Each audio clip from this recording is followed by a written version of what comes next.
Hey, we are live on a Sunday evening SideQuest. Back to Sundays the way it should be. And we're eventually going to get it back to Thursdays and then Wednesdays and Tuesdays. And it'll just be a full circle on the way back. Welcome to the SideQuest, your weekly journey into everything that's video games. We are, surprisingly, we're Botswana's favorite video game podcast. So Botswana number one. I don't know.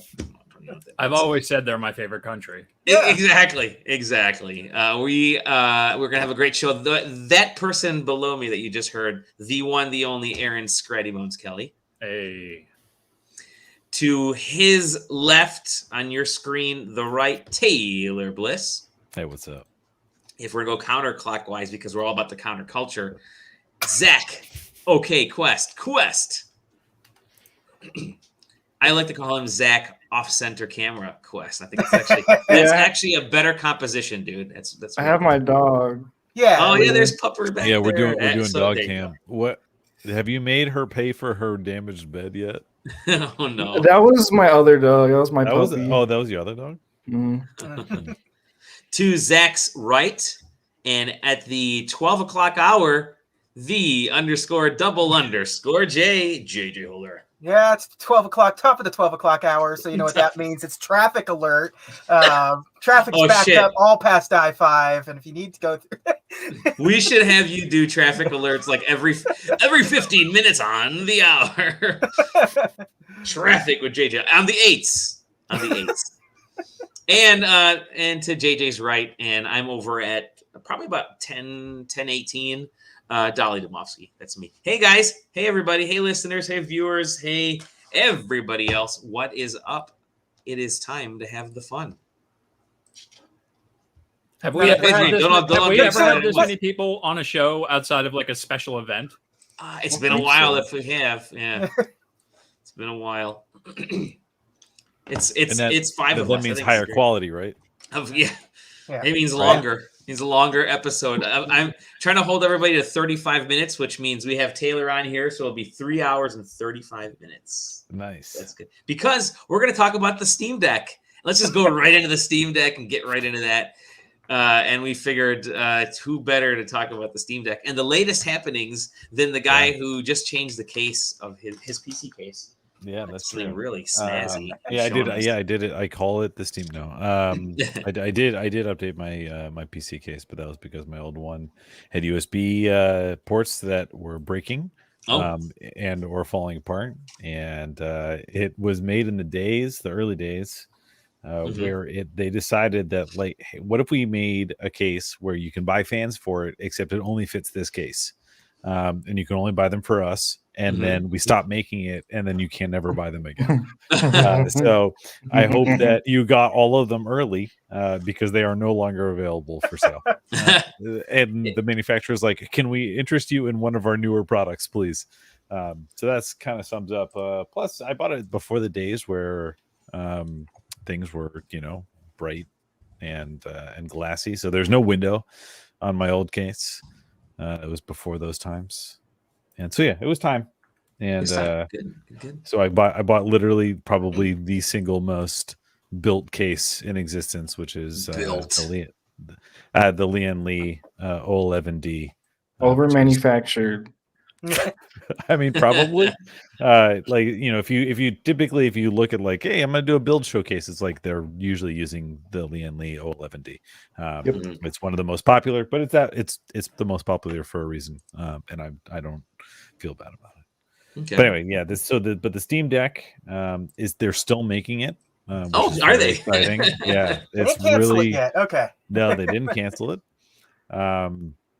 Now, there really wasn't much that came out this week. I mean, there was slow trickles, pretty much whatever IGN would let us know. That's such a personal problem, the slow trickle. Trickle. As you get older, it just kind of happens. Yeah. Dally, I mean, Dally will cover that on his segment. Yeah, I will actually. Continue. But yeah, I mean, IGN has been kind of the release point for a lot of the information regarding the Steam Deck, since they got the exclusive on the interview with Valve on it.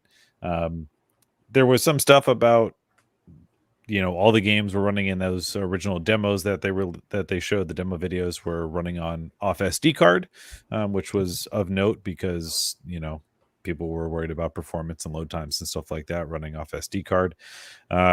And then the other thing that came out in terms of technical specifications was the fact that the RAM was 32-bit based instead of 16-bit, which was not expected, and makes this harder to classify in terms of reference to existing hardware. You can't, in my opinion at least, can't really remake a APU, GPU working comparison because this type of memory doesn't exist for usage in a desktop scenario.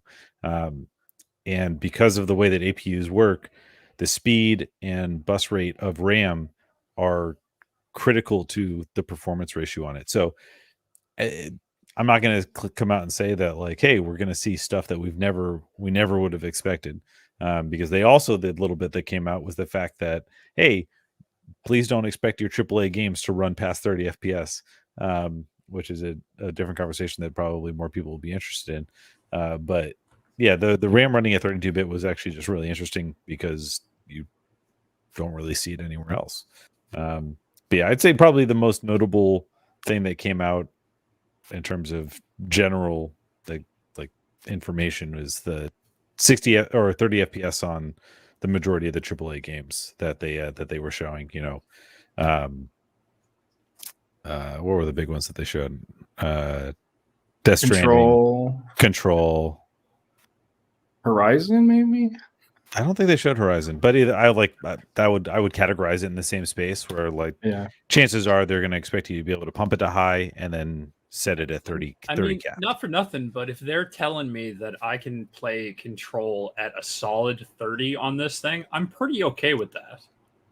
Yeah, I mean, I here's my personal standpoint is that like if I'm going to be able to play your quote unquote AAAs at 30 solid, and then if I can expect to play the majority of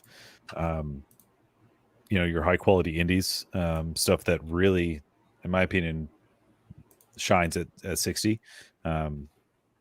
If I can play Dead Cells and Hades at 60 FPS on it, I'm pretty satisfied. I need 60 or I want 60 FPS on games like that more than I want it on stuff like Control anyway. Of course I want it, and if I do that, I'm going to go sit at my desk with my desktop to do that. But yeah, I don't know. I think that the fact that they were all running off the SD card, good sign.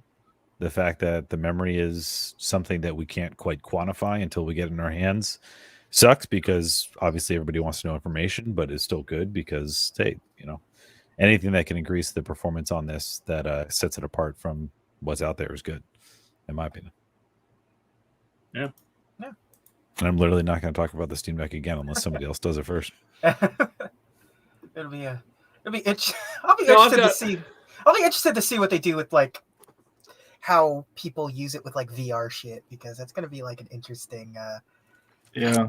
So my expectation is that VR is going to be for whatever the Steam Deck iterates in a second generation. This could probably do simple VR stuff. But the fact that Valve, the creator of the Index, and literally one of the only two hardware developments that they've ever supported continuously. Whether or not you like the support that they gave or not, the fact is that they did. The fact that they have not mentioned that VR at all in relation to the Steam Deck should indicate what their expectation is. It's not like Valve wants this thing to succeed in a big way, and there's just like all of the people who would care that this thing did VR are probably already going to buy the thing. They don't They don't need VR to pump this thing up. Like it'll be funny to try out like the Oculus Airlink shit on this thing. Like, completely, like, this weird, completely wireless VR infrastructure. Like, link your Airlink to your Steam Deck over some sort of outdoor Wi-Fi system that you're not supposed to be playing VR in anyways. I mean, in one hand, yeah, it's like, you don't need VR buyers to sell this thing. On the other hand, I cannot imagine a situation where they don't try and sell it and combine it with whatever comes next if they can make that happen. Yeah. This is like, talk about the most efficient traveling base station of VR. It's like that's a really easy sell where it's like, hey, this thing fits in a carrying case that also comes with the console. And then it's your always VR that just works.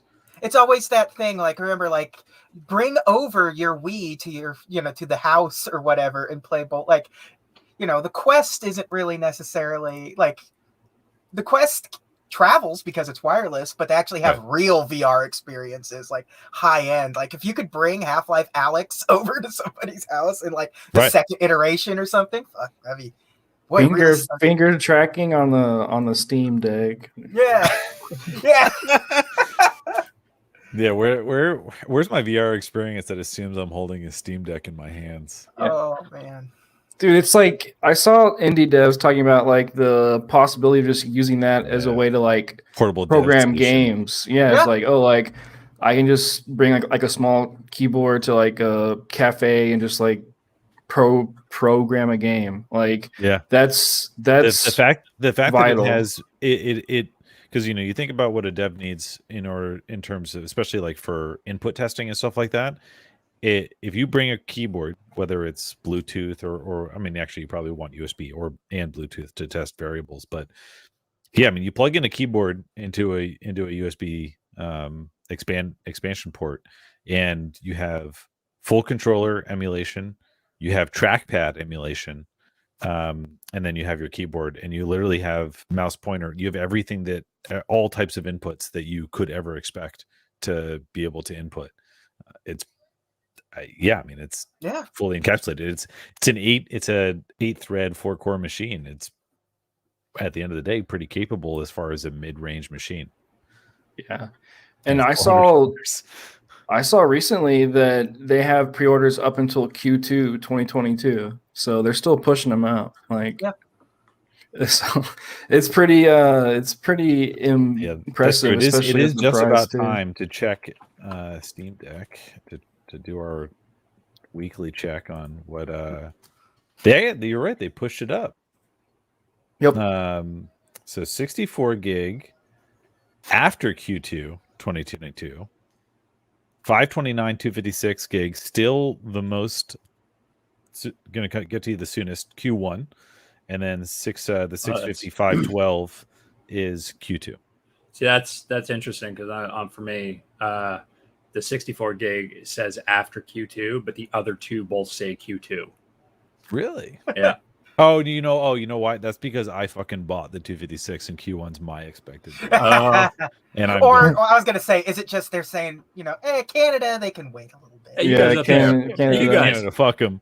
Yeah, fuck you guys. Fuck you Canadians. But yeah, so they dropped the Q3 and they just said after Q2 because they're not exactly sure when it's going to happen. So I think it's really cool. There were some they're doing batches.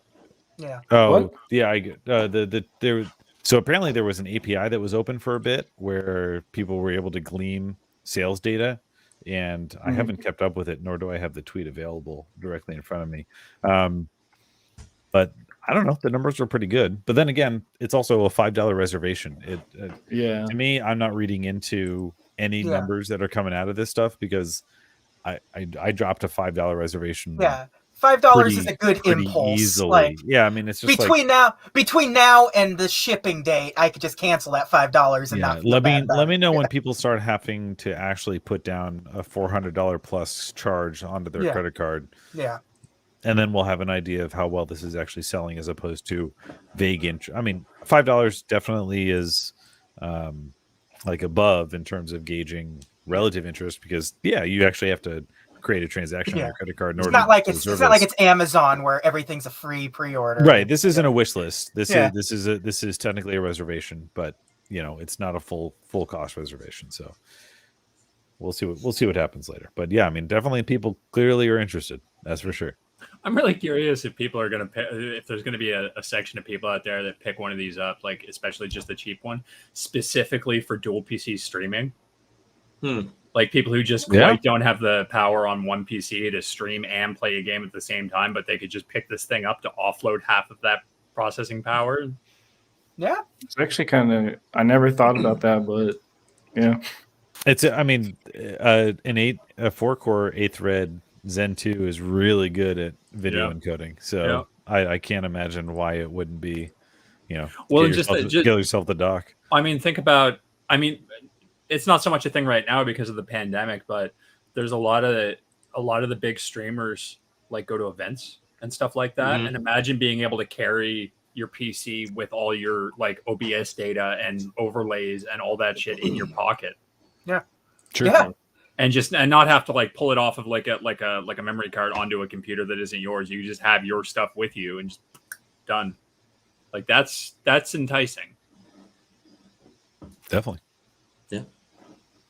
Cool. I swear I'm Steam not Deck. forcing him to continue to talk about Steam Deck. Everybody. No, you're doing great. You're doing great. So again, a quick check. Who's pre-ordering? Besides me, who ordered theirs? I put the $5 down. I did. It was $5. I think that was for me. That was like, fuck it, it's $5. So Zach, you a coward? I was so close. No, I was like really close. Did you sell enough cards? Yeah, I mean, I did, but it's like I was so close to doing it. But I play everything at my desk. Like even my Switch Lite, I play at my desk. So it's like if I'm gonna play PC games, I'm already gonna be here. So like I've always been that type of guy that just sits at my desk. So whatever. That's good. That's good. I don't travel either, so it's not really a use. I mean, that's basically the same argument that I had why I haven't thrown down on it.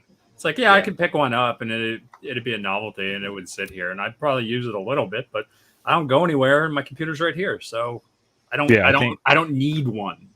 If this was 2 years ago and I didn't have a kid, it would probably be a different story. I'd get 2 of them. No, I mean, just there's just a lot more moving and parent visiting and going to houses not at my desk time. Yep, I'm in that feeling. See, I pre-ordered it, and then looking back now, it's part of it is like, I mean, I have a gaming PC. Like this is legit. This MSI, the Stealth that I bought here is a gaming PC. It's more powerful than the Steam Deck, but I use it for a lot of stuff. I can't mine cards on the Steam Deck like you guys have me doing for the last 2 weeks. But hey, I will say this: I've only got like 7 cards left to mine, so it's all good. 2 games. I will say for me, a big thing that I'm interested in is that it will probably be the most sort of comprehensive emulation machine, like handheld emulation machine, which goes a long ways for me because I've built a few like Pi-based handhelds in my time here, but they only do so much. Like it's a Raspberry Pi like box doesn't really stream Nintendo 64 stuff very well.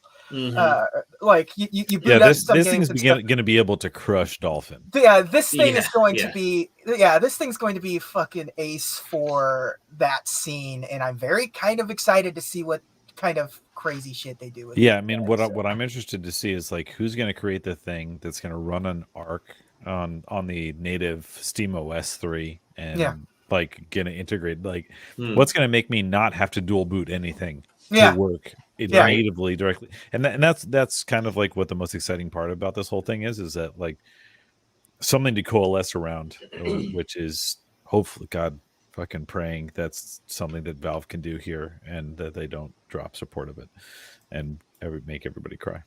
It's gonna be like the PlayStation 3, and they're gonna get sued because they made it so you can't put an operating system on it anymore. Yeah. Who else remembers being able to actually run Linux on PS3. the original PS3? Who used that? I didn't use it. I don't know. Did I I still have mine that runs Yeah, I do. off of Linux because mine's The chipped Department, and- the Department of Defense, Department of Homeland Security. Listening on one. They bought quite a few PS3s and Didn't they ran have them. didn't they have like server farms full of them Oh, just wow. run Linux? Yeah. I have a OG 60 gigabyte PS3 like fat that I have that I can do whatever The on. only Hardware one that PS2 emulation on those bad boys. the only one that Yeah. actually did backwards at PS2 emulation. It's mine. It is yours. Well, let's move on to other news. There's some Activision Blizzard stuff, and I want Zach to just this. Oh, yeah. So they're making it's Crash's 50-year anniversary. Yeah. Oh man. Okay, Get him, so Zach. there's a lot of stuff happening now. It's pretty crazy. So like the last couple of weeks has been like, haha, World of Warcraft's dying because Final Fantasy, haha. Like it's been fun the last couple of weeks, but then now it's like there's some like fucked up stuff happening. That's not fun anymore. It's not fun anymore.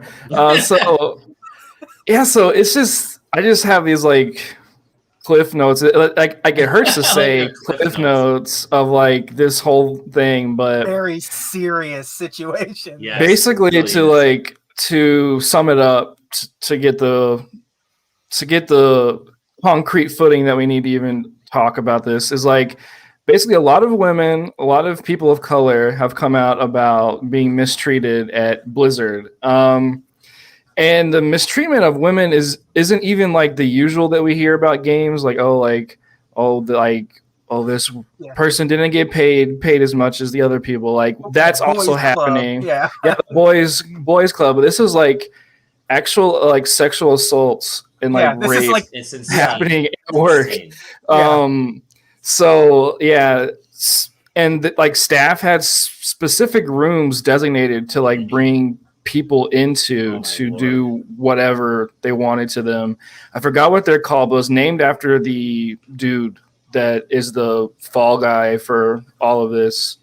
It was named after him, supposedly, is what those rooms were referred to. And they had these things called cube crawls, where like men would like, dude, the cube crawl shit was one of the worst parts of the whole yeah. thing, So right? they would get like men would get drunk and like start popping into people's cubicles and doing. You can assume stuff that we don't know about yet that'll probably come out in court when this definitely goes to court soon. That there's a woman who killed herself due to sexual assault. And her nudes were passed around at a Christmas party. So that's a thing. like on a business trip, like on a business trip too, yeah. And then also on that business trip, one of the people had like dildos and anal plugs and lube with him too. And then besides that, like people of color were given contract jobs and were promised like concrete jobs, like with like actual health insurance stuff. And when they hired white people to come in, they would immediately get the like full job and not contract work. That's a thing. And all this went to HR, and HR said, we're going to deal with it. And it didn't happen. Completely against the law. Just to put that like short. As it turns out. yeah. As it turns out, evil shit is evil. Yeah, so and Blizzard's like motto is every voice matters, which is very funny in this, Literally on a plaque situation under a statue. Yes. So I did a lot of research. I watched videos. I did a lot of reading. A lot of this is from an IGN article that came out last year, actually, about the corporate shakeup that happened when Activision took over and a bunch of people left. A lot of it is coinciding with all these accusations, which is kind of crazy. It's kind of just always been there in front of us. We didn't acknowledge it. So, but yeah, there are two bodies that work here. You have like the super corporate side with the Activision like spokes heads, like the ex-Trump campaign advisor and the ex like George W. Bush campaign chick too, who are running Activision. Blizzard as like a spearhead. And they're just like at conflict with each other. You have that like government, you have that body saying like, yeah, we don't do that here at Activision Blizzard. Like that's not how we run things. And then you have Blizzard people saying like, I apologize for things that happened. I apologizing for messing up. Nobody's admitting to doing anything, which I'm pretty sure is legal speak to say like, I'm not saying anything until we're in court. A lot of people who have come out and said like, I'm sorry for what's happened. And that's pretty much it. So they knew it was happening, obviously. Yeah, so the Activision Blizzard corporate head and chief compliance officer, Fran Townsend, she released a statement combating California's legal case, stating, "This is the reason why so many businesses are leaving the state." That was her direct response to this coming out. So it's like, and she never came forward and said what she means by that. Like, is she saying like protecting workers? Taxes? Like, what are you talking about here to the state of California? Like, it's very vague, and it's obviously like legal talk that she's not like putting her foot down.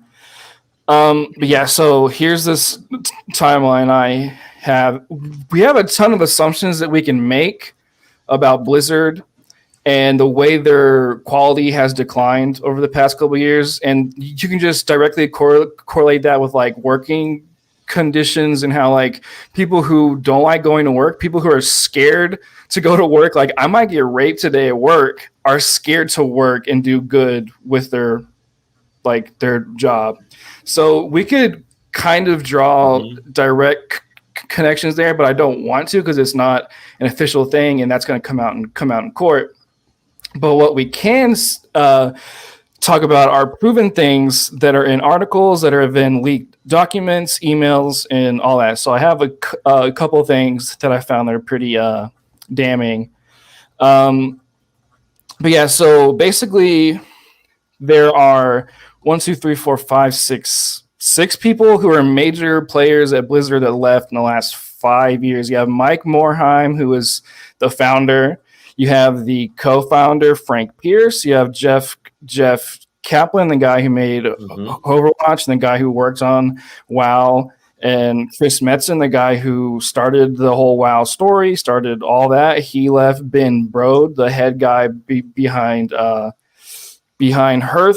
Hearthstone. Chris Sigati, I don't know what he did, but he was a big player that I found. And then so all these people left over a couple of years. And then Jay Allen Brack, who used to be the WoW director, who's now the president of the whole company, steps up. And that's kind of when this huge shift happened, this huge like corporate shift. The company went from, this is a direct quote from someone at Blizzard. The company went from no, don't even think about money, spend whatever you want, to oh shit, we need to cut costs. And that happened around the time Mike Morhaime left. So following this, there were 800 layoffs at Blizzard. And Brack directly stated that staffing levels on some teams are out of proportion with their current release schedule.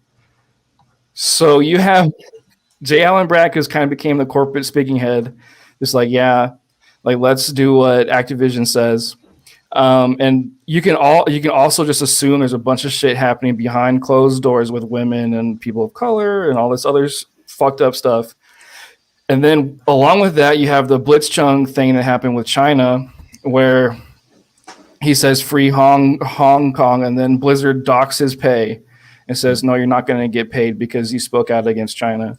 And then that just kind of goes against everything. This more corporate speak, like, we don't give a fuck about you. We care about our money. Like, screw off. So then you have Blizzard devs in 2019 coming out and saying, like, the workload is so much for us. We can barely, like focus. There's too much stress. There's a lot going on here is a direct quote from someone working at Blizzard. And they said that Diablo 4 and Overwatch 2 are the 2 games that the CEOs are leaning on to saving the company because they're bleeding money, which is not good, and then you have all this stuff going on behind closed doors. It's not looking too hot. And then this is a direct quote from IGN. There's a schism with Activision's corporate side, which has left some within Blizzard feeling powerless and out of control of their own destiny. In March, Activision Blizzard announced that it was hiring Brian Blue Lotto as a chief administrative officer in an internal memo. He's the guy who was the Trump administration official, and they described him as a bully who doesn't listen to people below him. Some employees were feeling speechless and wondering how he represented the values of Activision Blizzard. A few suggested sending a Hey Jay, which is an internal messaging system where people can talk to the president. Teresa, so they sent messages to Hey Jay, and Blizzard responded saying, like every new leader at Activision Blizzard, Brian is continuing to meet with our employees and engage in listening sessions across the organization. He is looking forward to meeting with more Blizzard employees and is invested in them and all of, in quotes, Activision Blizzard's employees' success. Realistically, the way big companies work is if you make them money, you set the culture. And Blizzard doesn't make them money. Call of Duty does, and they set the culture. A source within Blizzard said, so if anything, unless Blizzard actually starts delivering more money, I think it will continue to trend in that direction. So there's Blizzard who's making this product, who's also has all this rape, sexual misconduct, everything happening, going to HR, who's being ignored, probably being commanded by somebody high above to not even investigate it, because they're more focused on making money, obviously. But it's there's a direct line that we can see here that's pretty damning. And it sucks, dude. It's not fun. But yeah, it's nasty, and it's weird to have Blizzard basically say fuck you, see us in court. That's their response, is yeah, we don't care about our people, fuck you, let's go to court, let's sort this out, operating entities outside of the law, which is crazy. But yeah, it's gonna be an interesting couple of months, a year maybe, to see what comes out, because there's obviously corporate shit happening that shouldn't be happening. There's obviously culture stuff happening that shouldn't be happening. There's people who might even go to jail behind all this too. And then add on WoW losing players and devs not wanting to work on the game anymore, and them saying we can't make a good product with us being under this amount of stress. And with this going on, we don't want to work on it. So now Blizzard's stuck. Our game that makes us money, that has stopped making us as much money now, is going to just crash even more because of all these compound things. You got the Final Fantasy bubble, you got all this happening, you got the corporate thing. It's strange. I was talking to Taylor, and I said it's like watching Rome fall. It's just you're just watching it from just it's nuts. Does that make the Activision and Call of Duty employees the Germans? Yeah, infiltrating Rome. Seriously, it's nasty, man. And suddenly, Overwatch 2 makes a whole lot of sense as to what's going on. I mean, let's be real. I mean, you don't have a game director that gets through 80% of the development of a sequel to the game that they were made and were known for, leave before the game ships.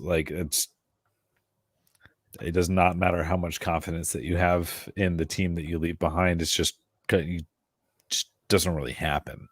And there's a lot inside me that wants to make it be these people who are at Blizzard left because they didn't like what they saw.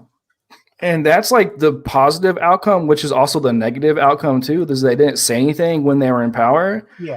So it's just what is happening? Like they're either 100% involved in all this happening, or they saw it happening and just left. Yeah. Like both outcomes are fucked. And said nothing. Or- like left and was like, well, I mean, all right, well, there's good a third luck. option where they saw it happening, tried to change it from the inside. True, realized and they got couldn't. canned. I mean, granted, did they say anything outwards after they left? No. Otherwise, we would have heard about it. I mean, but at the same time, not everybody wants their story to be told by a third party, etc. I mean, like there are everything is going to be speculation, but I don't want to necessarily speak for what happened for any particular person who potentially saw what was happening, tried to do something about it, and then left. And I forgot to. There was definitely mention, people that did, and then didn't do anything and just left because sometimes you just got to get yourself the fuck out of there. Mm-hmm. I forgot to even mention is Blizzard agreed to this 2-year investigation too. Mm-hmm. So they 100% were like, yeah, come on in, come and look at our company. And then now after the findings come out, they say that's not us. It's like, what? It's like except for this part that they've so far found. That part might have been at one point, but not us. And they have all these these classes that you're legally required to make your workers take in California, like gender classes and like equality classes, stuff that you're required to make your people take when you start a business, at least is what I'm understanding it as. So they're having them do those classes, and they have all this happening, and then they say this isn't us. It's like, then why are you doing this? And why did you find this? And why are you saying that? Like there's just so much like misguided talk and just people saying 5 different things at once, and people who work there saying this didn't happen, or I'm sorry I failed you. Then CEO saying that's not us, we do this. And it's nauseating. And I'm excited for the court case to happen because I want to see the real shit. I mean, this is real shit, but if this is what they found and they're putting out, it's not looking good. Yeah, this is the stuff that they can talk about. What is the stuff that's legally? Yeah. Like they can legally mention someone is dead because they're not here. But what about the people who aren't dead, who are directly like, and even in the court documents, they have numbers of how much the CFO makes, who's the chick I brought up. She makes like 40% less than the other 2 dudes. Like even then it's like, oh, okay. So this is happening everywhere. Like stereotypically it's like 40% less than the man.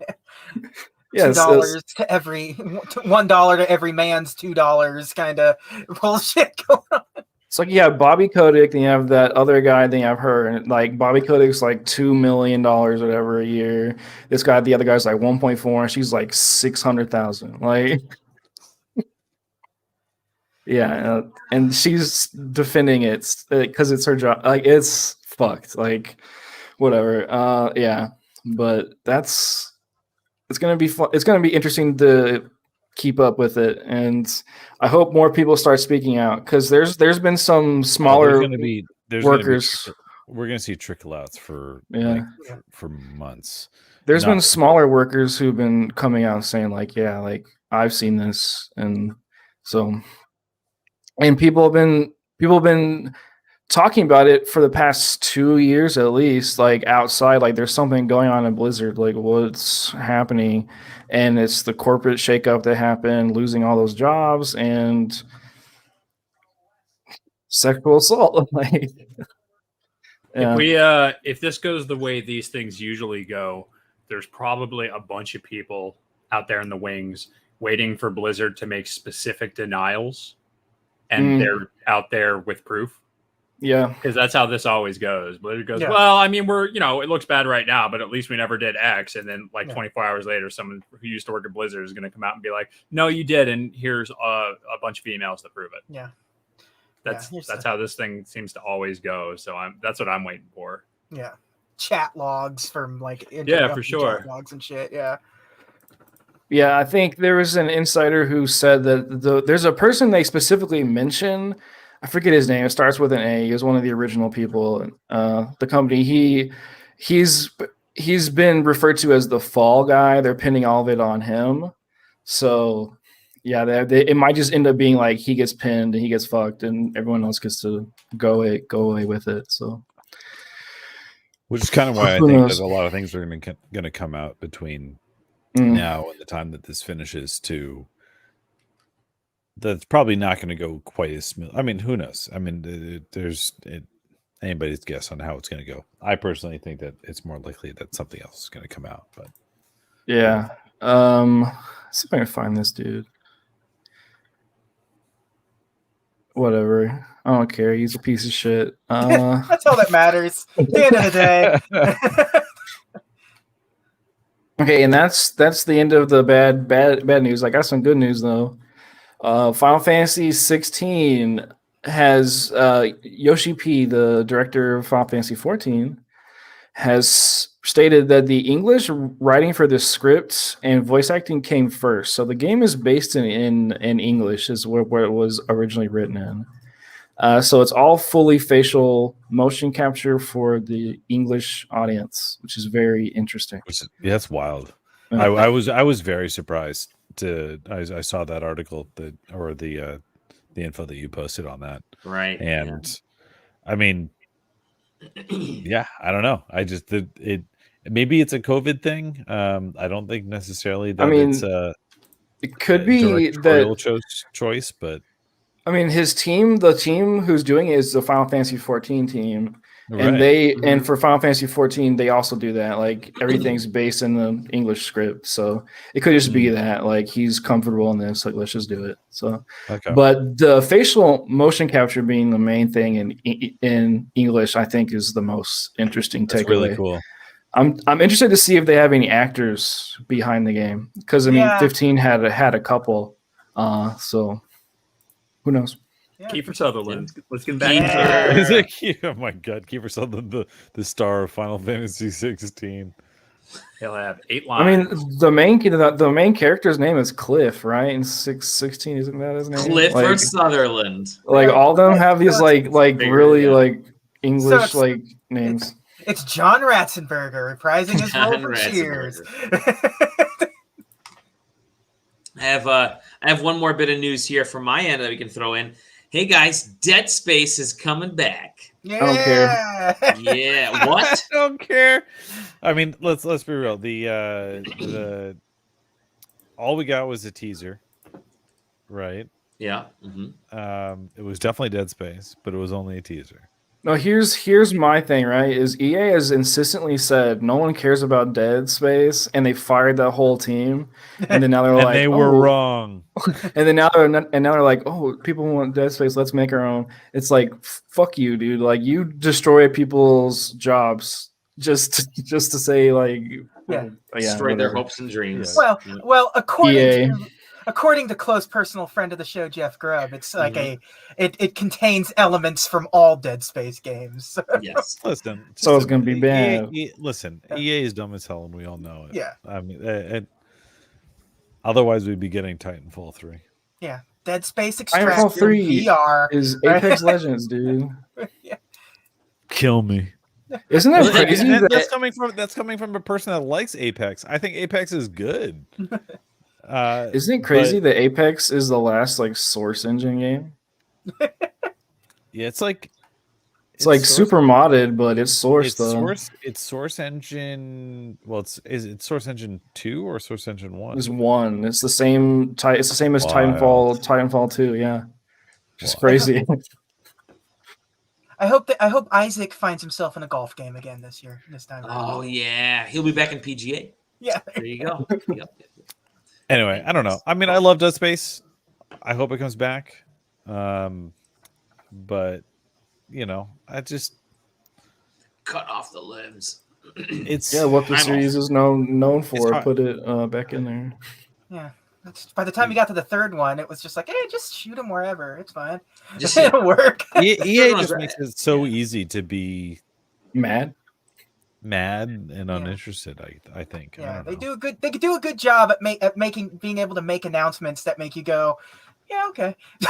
So, Yeah, Can we talk about the whole presentation? the EA thing. The EA So Play I thing. actually didn't watch it, so I'd love to hear everybody's thoughts. It was okay. They had Austin, what's his name, the wrestler guy, Austin Creed. Austin Xavier Creed. Woods. Yeah, he's great. Like I love that dude. But it's like scripted, talking about games, walking across the stage, acting like people are there when there's nobody there but a cameraman. He's been used to it since wrestling has been empty arena, so he's just. But it's like EA is like, it's like, dude, that's so old. Like that's like a decade old way to present your games. Stop. Yeah. Yeah. Like, I mean, it's better than like what Capcom did at E3. It's way better than that. But it's like, I don't want to see any games. I don't want to see Austin Creed be like, man, that game looks so cool. I'm so excited to play that. Like, I don't like stop. It's like it's the Ubisoft Aisha Tyler stuff where it's just like she's funny though. She's So funny and I appreciate she goes it, off but, script. Yeah, I mean, if that's what I was gonna say. If anything, the Ubisoft Aisha Taylor is she at least it's at least more interesting. Yeah. Don't put somebody on there who's just gonna like who probably recorded it in a vacuum. Like that person did not see gameplay of any of the things that are showing off. Just read a script and said a thing. Yeah, you hired a wrestler to read a script and perform out there, and there you go. You got exactly what wrestlers do. I have a super like pessimistic take. Is they had a black guy announce the black character in Apex Legends. Like, dude, like okay. Yeah, I mean, on the one hand, yeah. On the other hand, could you imagine what people would be saying immediately if it was a white dude? Yeah, exactly. Yeah. I know. Like that's why it's like this. That's the obvious choice. But why? Like you don't have to do this. Just do like a Nintendo Direct. Like the other issue is that EA clearly has black employees and they've never announced anything other. True. The issue isn't that they brought a black person to do the announcement. The issue is that they've always had them. And they never did any other announcements. Right. Yeah. That's what makes it so jarring. Right. Yeah.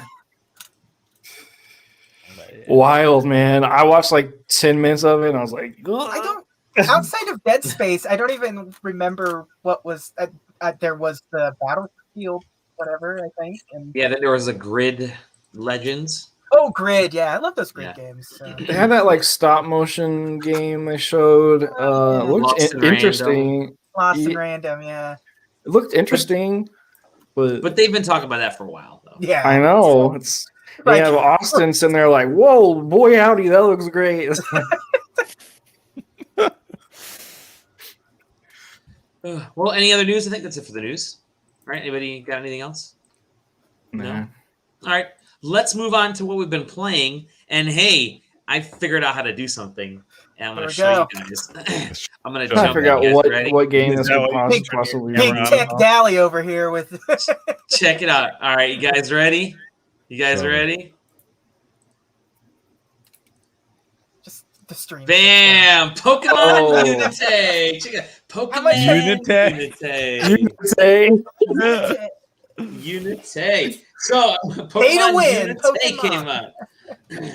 Pokemon to win. This is the Pokemoba that I've been playing. I played a little bit of Skyward Sword, a little bit more of that. I think Skyward Sword, I'm just going to be kind of chipping around as I go. Oh, come on. Oh, they got that Bulbasaur. Damn it. F and F. I'm sure if you just put $10 down, you could get the Bulbasaur too. Yeah, exactly. But and then I've been playing, just kind of chipping at some other games here. I think Skyward Sword is going to be a game that I play likely in like short stretches for the next year. So it won't be something that I sit down and complete all the way through. And Pokemon Unite came out. I figured let's give this MOBA thing a shot. I figure it's obviously as big as Dota. Yeah. We're putting together. Let's see. We got 5 people here right now. Here we go. We got a team.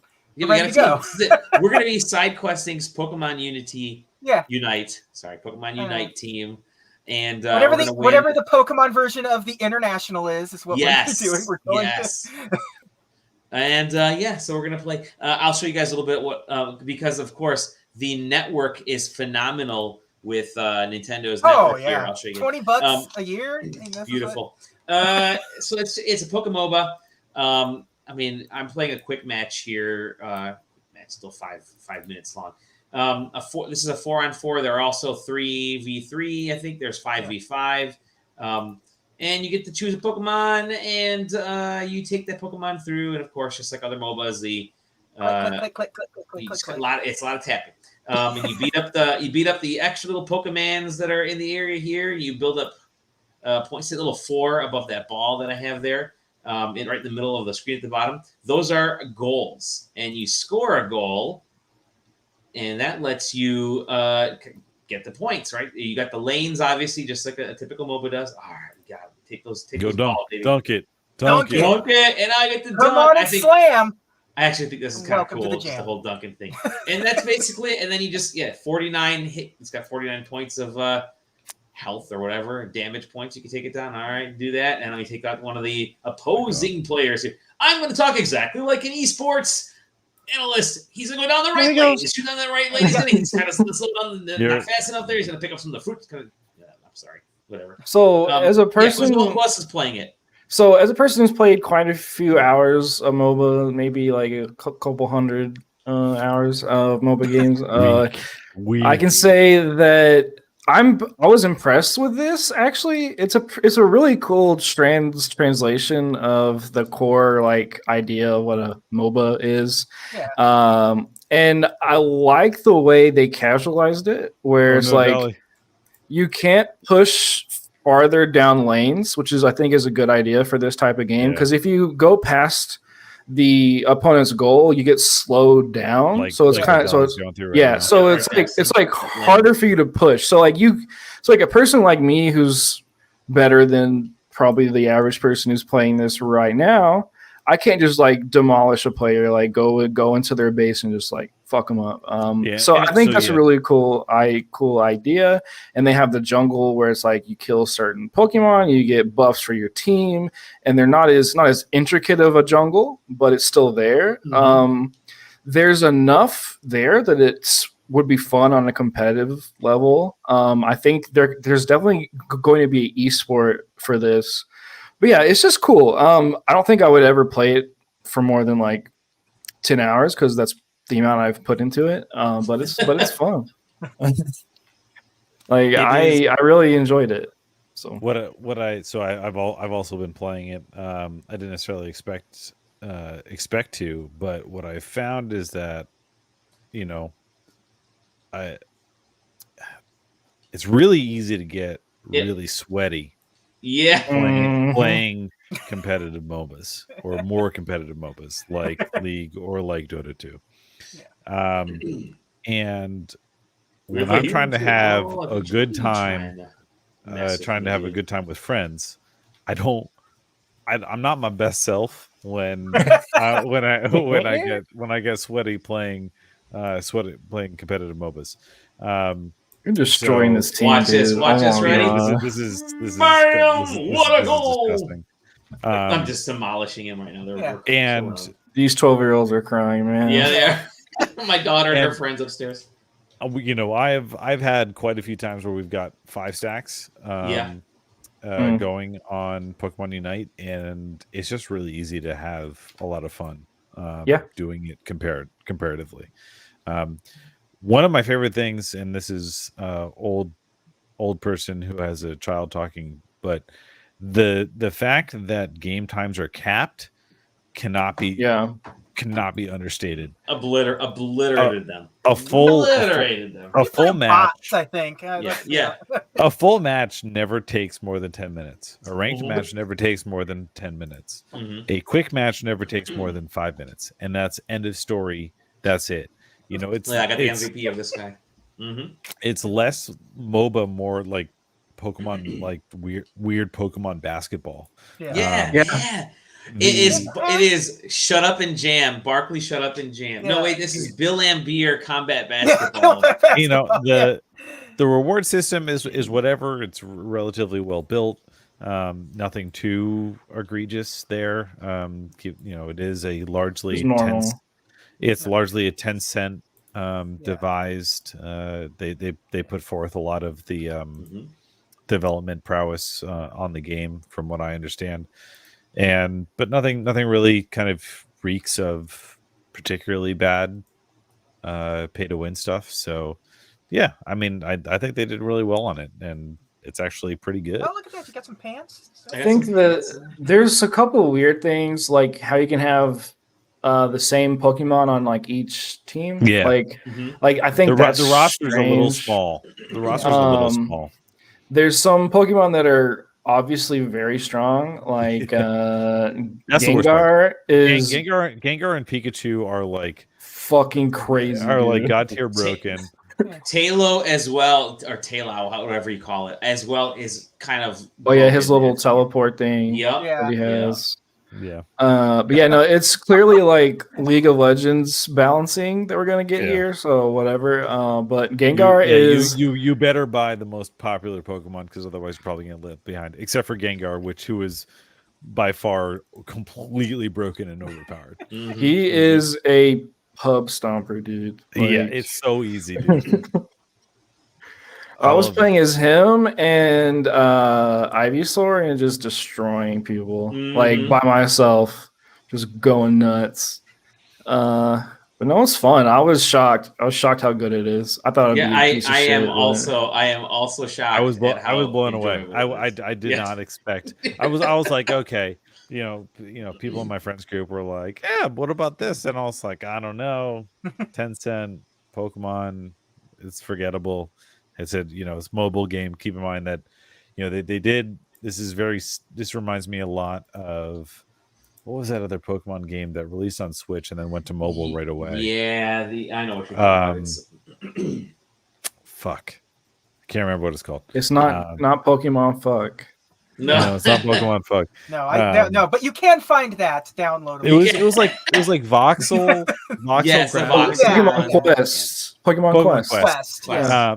And that was They had those little so much worse. like things too that you could it was that game was so much worse. It was like, get your login bonus, like that was just like, hey, I hope you do your regular gotcha stuff in order to participate in this game. And I think this is a lot more meat on the bones. Yeah, like this is like, I hate getting into competitive games that I think are interesting because they usually don't end up being supported. Like the dodgeball game, Knockout City. Knockout City, yeah. That game's fun. Like I would invest so many hours in that game, but I know it's going to die. Yeah, but with this, it's like, with this is like, okay, it's 10-cent. I know it's going to be supported. I know China's going to eat it up. Like it's going to be huge. And so it's Pokemon, like on top of everything, and it's else. Pokemon. So it's like, it makes me say, this could be a game I casually become casually pro at. Like I could play this for a couple of hours every day and have fun and be competent at it. So it feels good to have like a game like that. Like sure. I want to get invested. Yeah. So yeah, because it's going to come to mobile at some point. And when it comes to mobile, I'll just play it on my PC. I'll just play it on like whatever. Yeah, an emulator. Yeah. Yeah. I'm curious if they would dare put this on a PC, like make the actual PC version of the game. Because the first ever like Pokemon game. Oh my god! Because I think it would do huge. It would be big. It would be massive. Taylor and I, when we have our talks about Pokemon, we always talk about how the series is like made for being like a games as a service type of thing. Like, and applying that type of mentality to a MOBA is like the perfect example of it. It would do gangbusters on PC. It would do gangbusters on consoles. Like team's first goal. I got to ask a question, Taylor. Taylor's muted. Taylor's not here now. Taylor, you're muted. You're not there. Oh, damn it. When he gets back, I was going to say, is it this or Arceus? Which one is it? Well, like this looks good and it plays good, so it's like it's definitely better than the other Well, one. because it wasn't developed. What was your question? I said this or Pokemon Arceus. Which one are you throwing with Ben? Well, this wasn't developed by the Pokemon company. It was developed by Tencent, Timmy, whatever the name of their kind of mobile company is. I will spend more time playing this game than Arceus. I will as well. This being free, quote unquote free, it's going to get me to spend money on this, and it's going to get me to spend a lot of money on this sucker. Well, I'm terrified because right now I have the semblance that I've gotten MVP enough times because everybody's kind of green to the game, right? They're all new, so you don't have to be very good. All right, I'm going to hide in this shit. This guy doesn't see me. Why? You don't have to be very good to win a bunch of matches right now. And to think you're doing really well. The problem is because of that, I'm going to start thinking, oh shit, I'm really good at this game. So I'm just going to start throwing money at it, baby. And then the next thing I know, I'm fucked. Well, then you go into bots. There you go. Yeah. Well, then you go into ranked and you're like, yes. Oh. Yeah. I'm bad. Yeah. Well, actually ranked, I'm pretty good in ranked if I get either Venusaur or my Tallow or the electric guy, Zero or whatever that one is. If I can get those, then I can see myself. Then it's competent and I can win matches. If I end up with Ninetales, I'm fucked. Forget it. Ninetales is like a garbage. I can't handle Ninetales. Ninetales is so good. No, I can't do Ninetales. You make me sad. Dude, because like she puts on walls and you're like, oh. Yeah. Same with the crab, dude. He puts up a wall.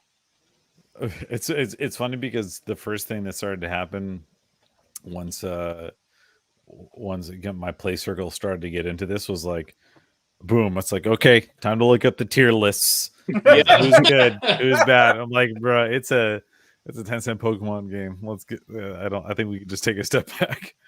So what I do kind of like is that there's the other Pokemons out there, they're the other Monsties. Like they're attacking Dreadnought at the bottom, and I'm gonna have my dude come up here and take. You gotta get Rotom. Because Rotom's great because it will go and demolish essentially one of their other goals. And I think I'm in ranked right now is what I'm playing. See, Dolly, this is what a MOBA is. It's the same idea. And here's this again. This game is gonna get me into Dota. No, dude, no. You will be like, nope, time to go back to Pokemon Unite. Yeah, you'll click the mouse once and be like, nope. Yeah, but like Taylor, there we go, lost it. I was saying, Taylor, how you're saying like Pokemon would work well as like a games as a service type of thing, and this just kind of shows it, right? It's like apply Pokemon to different genres and different things, and it works better than what it is now. Like, make it Pokemon like they do with Kirby, and just like throw it in whatever genre they thought about this. Legit. Yeah. Pokemon Air Ride. Yeah. Pokemon Air Ride. I want to play a game where it's just all mini golf with Voltorbs. Yes. This also to me just illustrates that like we talked about this a little bit as well, which was get other people to develop stuff with the Pokemon IP, please, because there is stuff on the table that is not being utilized by. That's it. I demolished them so badly they essentially forfeited. That was a ranked. That was a ranked match, guys. I'm so good at MOBAs, guys. I'm gonna enter whatever the international is, and that's gonna. I cannot understand how badly you beat them when you spent so much time running into the anti-speed field. I don't. Yeah, you got carried by the lone. Oh, look at you, Ninetales. Hey, he's bronze 3. So I'm getting there. So yeah. Anyways, I'm playing it. I'm fucking enjoying it, man. I'm so surprised by this game. So surprised. There is something so freeing. I don't want to harp on it too much, but like there's something so freeing about knowing exactly how long my match is going to take. You're getting dissed in the chat here, Dally. Every single time. I see it. Yeah. I was lost. Yep, it's okay. I see it. I know. he got carried by the character he said was trash, which is like, Yeah, it's true. Yeah. That's true. All right. Yeah. What else are you guys playing? JJ first. Okay. Yeah, let's go, JJ. Yeah, because you got a bunch, JJ, right? I got a bunch. One of them I can't talk about yet, but Yeah. Because Do it anyway. you've loaded me down with VR. I'm gonna start sending VR stuff to Aaron as well, because if Aaron wants some VR, he's got the other one. He's got the Vive. Aaron, You're you on mute, muted. Aaron. You're on mute. You're muted, dude. FYI, Dally, I also have a Rift too. Oh, do you? All right. So there you go. Just remember, Dally, I got a Vive, so if it's not on the Vive, I can't do nothing with the code. Yeah. So I got, we got a Google lot- cardboard. You can send me some Google cardboard There you codes. go. I got One of that those- too, actually. one of those Viewmasters they put out a couple of years ago that you put your phone in. I guess the non-VR stuff, Skyward Sword. Mhm. Pretty Plug good. through that because, of course, it's a Zelda game. I'm gonna play it.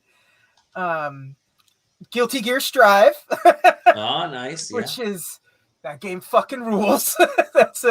That is one hell of a fighting game. I'm just kind of getting a feel for it, trying to figure out who I want to be my main, but I've never been particularly great at Guilty Gear, but I'm like focused. I'm all in on. Yeah, it's like it's the perfect like fighting game for anyone to play because it's like Yeah. it's one of those great examples of low entry, high skill ceiling. It's kind of like Smash, I would compare it to. Yeah, dude, it's that game's design, like on every level, is so good. Like it's Tell me, smart. like, what is it? So it's a fighting game, yeah? Yeah, Right. I mean, what? It's a fighting game, man. What do you want me to say? Yeah. Well, the thing that makes Guilty Gear different is it's focused on being aggressive versus Yeah. other fighting games It's- where you But It's Street Fighter. pressure. You're putting if you want Yeah. to you're putting pressure on one another as opposed to sort of mastering like blocking and the edges of the screen and stuff. Like It's- Well, It's- Strive also changed that a lot by with Yeah. the breakthrough, right? yeah, the yeah, breakthrough. breakthrough. The whole thing. I mean, Guilty Gear is always, to me, has been about taking kind of what is the most meta in fighting games and being Yeah. like, all right, let's tweak that a little bit Yeah. and shift things past. And I mean, maybe that's just Arc System Works in general, but There's a really good example. There's two good examples that what makes Guilty Gear what it is, and there's when you build meter in the game by walking towards an opponent. Yeah. That's a Cool. mechanic. Yeah. So you have to figure out how to be aggressive within certain windows and learn how to be defensive because being defensive will decrease your bar as well. So you have to learn when to use your powers, when to move, when to. So it's like it's a lot of choices that happen in the span of like a snap of a finger, but it used to be even more extreme than what it is now. And this game kind of consolidated it, made it smaller, made it easier to like wrap your head around. So that's one thing that makes Guilty Gear cool. But on the other hand, is every character is drastically different. No one plays the same. Oh, yeah. Versus like Yeah, Street Fighter, where it's like okay, Ken, so Ryu, Akuma. Like, right? Yeah. Is this a quarter circle character? Is this a charge character? And Yeah. like those are always your two things. And typically, a quarter circle character is going to play like a different quarter circle character, and a charge character is always going to play like another charge character. Yeah. Where with Guilty Gear and even like Blaze Blue and other to a degree, it's like they are thematically driven. Where your character is a zoning character, your character is a chain character. It's like I don't know. It's different in like a genre type of your characters. It's also a cool thing is character design wise, you can almost tell what type of character it is based solely on character design in these Right. games too. No, like the character designs are out of this world. Like you can tell the personality of a character based off their little picture. You can look at him and say, this dude does this. Like this dude is the zoning character because the way he's designed. Like it's just What their so weapon smart. is. Yeah. Like, Yeah, it's It's sick, dude. I'm excited to see where it goes. I mean, I bought the season pass, which is I never. Yeah, I do got the for deluxe games. edition, so yeah, I'm good to go. But yeah, it and not to even mention, but the net play is amazing. Like you can play people across the world, and it feels like you're right next to them. Yeah, I definitely roll bought back, it. baby. Yeah, I definitely bought it on Rollback. PC because I saw all of the. Yeah, the delay on console is kind of killer. Yeah, but so, yeah, It's bad. and that alone makes you want to invest in the game. Like I can invest in this game by myself and then go online and play and have fun. Yeah. Okay, the new character. The most recent character that they is this technically the first DLC character? Yeah. Yes, he comes out Tuesday. Tuesday. He has 8 different inputs for this one move, and it's amazing. I absolutely love this art style, by the way. Oh, it's so good. It's sick, man. Here we go. And like the thing that I love about Guilty Gear is what I love about a lot of games is it's made by an auteur. Like this dude, Daisuke Ishiwahara, is this like he has this vision, he has this lore, he has these character designs like in his head, and they're crazy, they're off the wall, and he just does it. Like it's nuts. And he makes the music himself, and the music is just fucking great too. Like and every character is a reference to some like 80s band or some metal band. Like everything's a reference to something. The main character is based off of Freddie Mercury. It's like everything. And then you got Axl Rose in there. You got all that. And then you have this story. These games come with story modes that are 5-hour-long movies that you just sit down and watch the characters. I absolutely love if you do like the arcade mode or whatever. Like they're talking to each other, and then like if you win or lose, it's like all right. I guess I won't get what information I need from you, and then you just go on to the next thing, and it's fucking cool. And you have this story that is insane, in depth, Kingdom Hearts tier like lore, and it's like and you have this like Rolodex of knowledge you can go through in the game and look at timelines and like entries and read pages upon pages about like China and like different people's powers and like how people who are Japanese have special powers. They can use real magic, and like people who aren't from Japan can't use real magic. It's like it's nuts. It's amazing. I love that's it. why the Olympics are that good this year. and every time, so I love the every fighting game has their pre-fight quote that the announcer has to scream, and the one on this one's like fucking fantastic, where it's like mankind knew they could not change society. so instead of reflecting upon themselves, they blamed the beasts. Like you hear that before every match, and you're just like, yeah. Well, it's like this game, like the basis of it is like Y2. It's like, what if Y2K happened, but like a god used magic and turned every piece of technology into a living being, like, and then like technology across the board was banned. Like that's what that's the world that we're dealing with here. Yeah, and it's so sick. And there's like what's his name? There's a fighting game player. His name Wooly, I think, is his name. From Super Best Friends Play. Yeah. He got paid by Arc System Works to make a comprehensive like lore deep dive series. It's like 6 videos. so if you're like interested in learning about the lore, definitely do it. I'm not saying it's good, but it's like fun. So but it's like there, and there's a lot of it. So. Yeah. I can't wait for this. I can't wait to give this character a spin. Like I can't. It's gonna be great. Guilty Gear Strive, baby. Yeah. What else you got going? I'm finished up Sam and Max. I'm not gonna say anything about it here. Let's save that for like an actual get my thoughts down a little differently on it, because they started out positive and then sort of sure. Okay. Down. All right. But the most recent one VR game I can't talk about till the 29th, I think it is. So, oh yeah, you got one of those crazy ones. That one's gonna be something fun to talk about. But the other one is Ragnarok. Rock. Yeah, it is a VR game. It's a rhythm game with a Viking theme, and it fucking rules. I did not know it was a racing game as well. That's the sort of hook to this game. So it is your typical like note highway.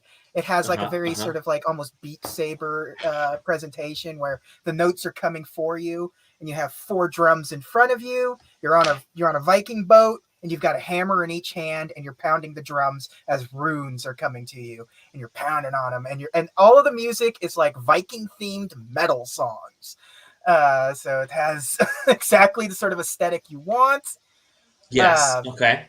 And all of the levels that you go through are all very Norse mythology. There's like, you're taking the, you're in hell, or you're going on like you're taking the Rainbow Bridge to to Asgard or whatever. So and you're basically pounding the drums to build up energy and everything. And so as you're playing along, you're building up energy, and then you have these symbols on the side that you can crash, and it gives you like a speed boost. So you can race against a ghost, but you can also race against other players. It's PvP as well.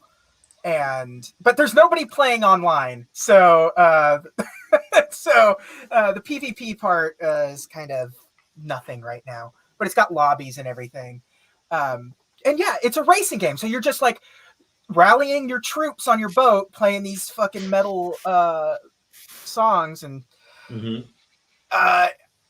I'm into it. Like I've been playing a lot of it, and I love rhythm games, and this is definitely this is one of the better rhythm games I've ever played. Like, period. It has so much style to it, like. And sort of very focused track listing. Like, it is very, very focused on. It's like, yeah, it is Nordic metal. It is Nordic metal. Yeah. And it's like, that's it. Yeah. Every track. Yeah. Every track. Lead your ship to victory. Yeah. But but like, it gets you into it. And like, as you can see, when you're playing these levels and stuff, there's nothing else like it. Like, I like it. I like playing it more than I like playing Beat Saber, and I love Beat Saber. Really? Yeah. I think it's just because it's also because of because it's just drums. I mean, that's all it is. It's just drums. And it's real easy to get caught into a rhythm on drums, especially when it's sort of simplified this way. You just have 4 notes, and the higher difficulty you choose, the crazier the rolls. Look at that shit. Yeah, look at this shit right here. Like, yeah. And there really is, like, you don't feel like, because it's also a racing game, you never really feel like you're being like punished with score-wise by missing notes and stuff. You're getting punished because you're seeing your ghost or whoever you're playing against online just hauling ass in front of you, and it just like. It motivates you more to want to like get better. Because I saw Windrose and Gloryhammer on the ban list. I have to know, are they the actual songs or are they the meme songs? I mean, I don't know any different, but I mean, it's there's a lot of bands in it. I don't know what the difference is with meme songs with it, but well, like Windrose did a metal version of Diggy Diggy Hole, the Yogscraft song. Yeah, it's not that. I know that. So it's but I mean, like it doesn't treat any of this as a joke. I mean, it really is just all like Norse metal. It's not like it's playing it lightly. It really does want you to sort of feel like you're doing some Viking shit on this on this game. So like I was saying, the watching the boat, the opponent's boat like pulling out in front of you, really genuinely is a much better motivator for you to get better at this game than like a fail state. I feel like, because it's such a kick in the gut when it's just like, I am losing a race. I can't have this. So yeah, fuck this game. It's a neat idea for a game, man. It's one of those things when you sent me the code or you sent me the like, do you want to do this? I was like, this seems fucking ridiculous. Yeah, I want to try this. And then when you actually get it and you was like get immersed into it, you're like, oh yeah, this is ridiculous, but it fucking rules. This is brilliant. This is a smart, like creative, like way of doing a rhythm game, because there's two types of games on VR. You got rhythm games and you've got like shooting games, like shooting galleries. And that's basically what you have on there. And so you got to be creative when you're making a new rhythm game. You know, everything wants to be the next Beat Saber, but by trying to become like it's another like, oh, it's like, you know, you're sledding, but it's synthesizers or whatever. You know, it's like, yeah. Hey, okay, JJ. Yeah, I got an email for a VR game in my press email. It's called God of Riffs. It's a rhythmic heavy metal slasher.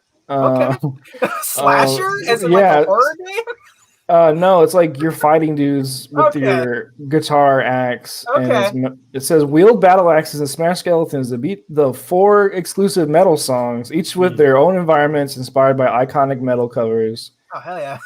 I can send that to you, but yes,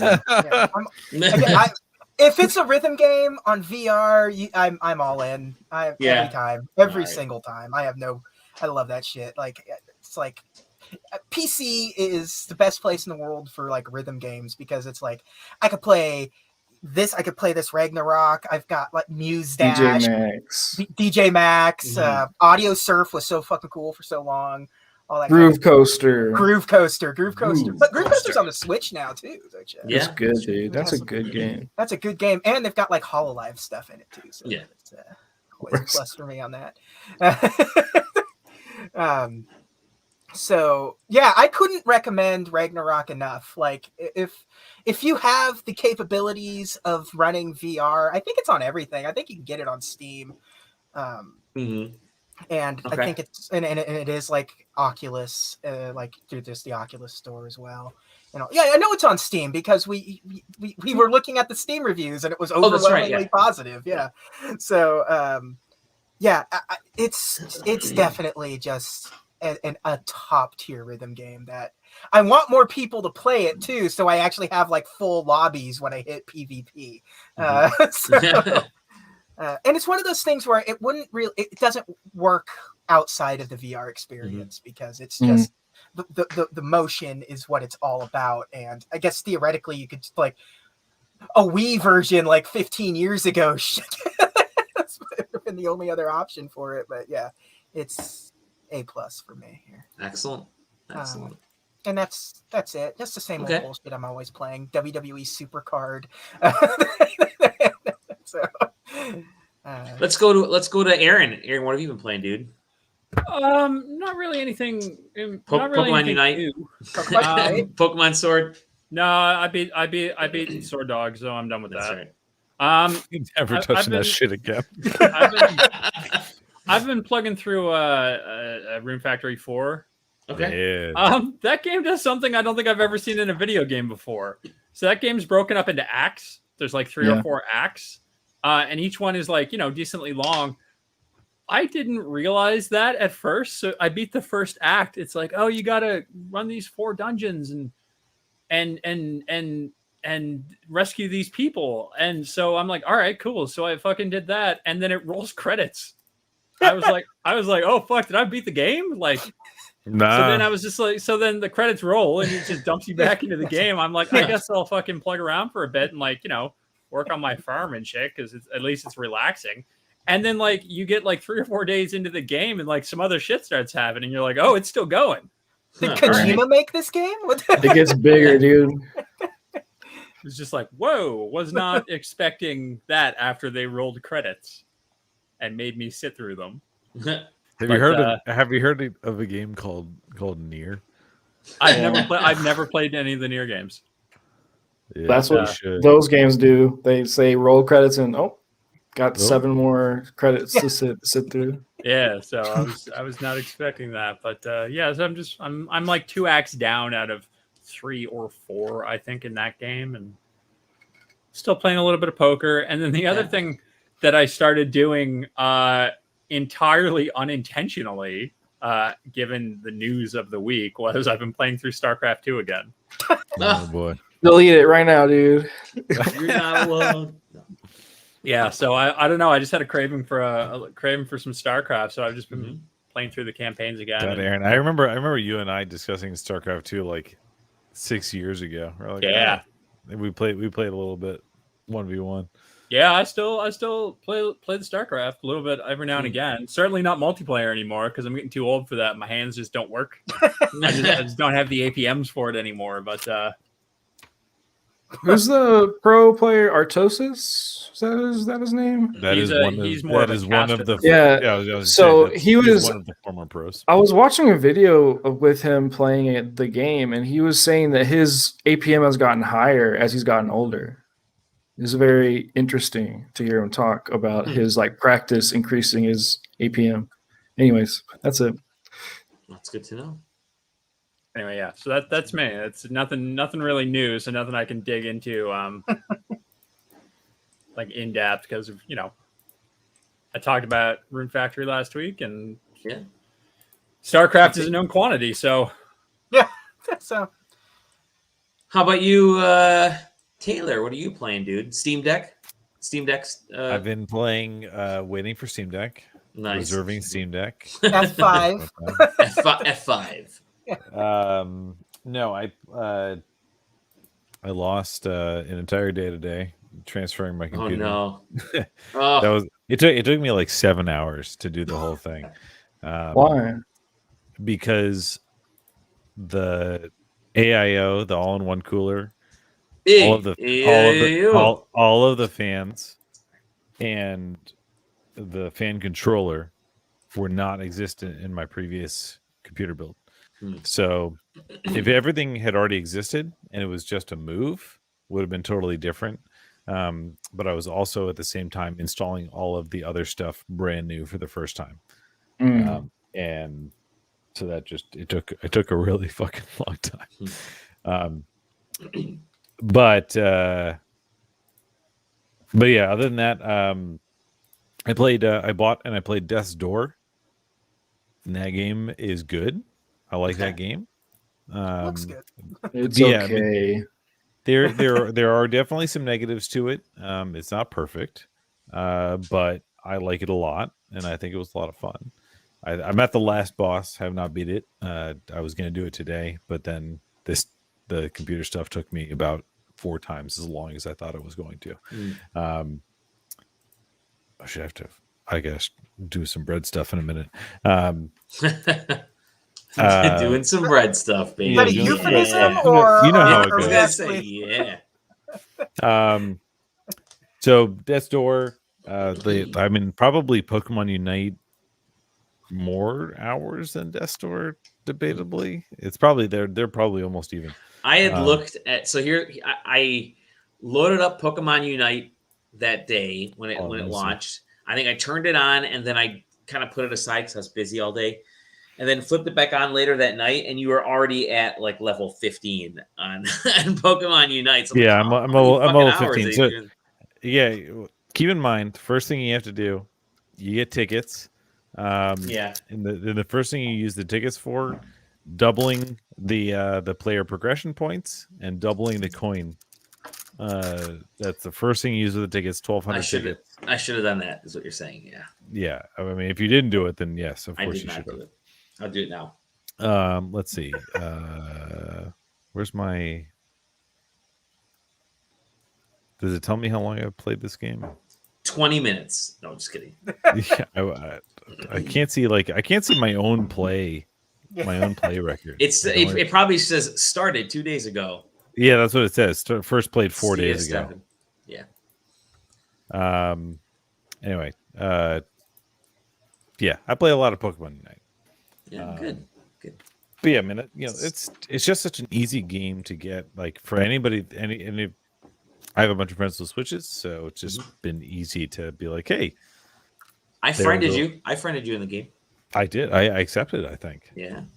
But yeah, I mean, anybody, especially because I have a bunch of friends that also had MOBA experience. It's like it's just such an easy conversion to be like, yeah, let's go play the thing that we know how to play just with Pokemon now. It's a lot of fun. Yeah, so it's just that and Death's Door. Cool. I'll probably finish up Death's Door in the next couple of days and move on from that. Do you want to talk about Death's Door a bit, or? Yeah, sure. Okay, so we talked about it in DMs, but it's like the game is it's a weird thing because the difficulty is so sporadic. It's so like spread out. It is an aesthetic powerhouse. It completely excels in building a world and crushing it. Like you're like, yeah, I could hang out here all day and we're good. The color palettes are great. The environments are great. The animations are great. The hardest thing about it is that, it's kind of, I guess, Zelda style, where you gather, as you progress through, quote unquote dungeons, you get new abilities or items or whatever that let you like, oh, okay, cool. Now you can progress to the next one because you have the thing that you got from the last dungeon. But the problem is that the difficulty is sporadic. It's just like, it's either HP checks, or boom, you got a wall that wasn't there before, and then the next boss that you face doesn't have that wall, so you're gonna face boss 4, and it's gonna all of a sudden be easier than boss 3 for no other particular reason other than a weird mechanic that it did.